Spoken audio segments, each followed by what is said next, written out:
સાહેબ તમે અંદર ગયા તા, કેવું લાગે તમને અંદર પેશાબ કરવામાં? ભાઈ અમે અંદર ગયા ને તો નરવ્યો મોતર ગળી ભરેલી પડી છે, મેકાય છે, નરવ્યું ઠેલ્યું પડી છે, કોઈ સિહલો પડે છે. મોતર વાળો એટલો વખો ને ડાયરેક્ટ વચ્ચે બીમાર છે, ઉલટી જાય, સફાઈ નથી કે કોઈ કામ નહીં કરતા. 2 વર્ષથી આવનાવું પડ્યું છે.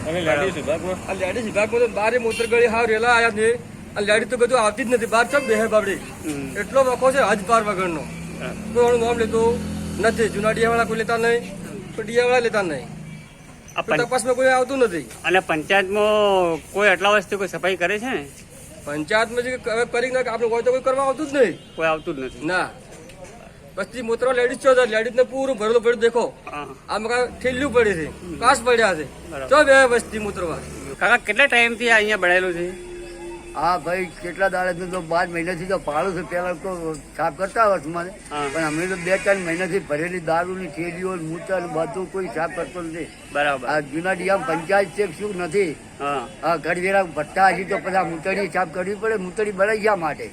શેના માટે પડે? હા, કોઈ હવે સાફ કરવા વાળું કોઈ છે નહીં. હાલ તમે આવીને જોઈ દો, ગમે બોલીને આવીને જોઈ દો. હા, કોઈ આટલા 1-2 વર્ષથી કશું કોઈ કરે?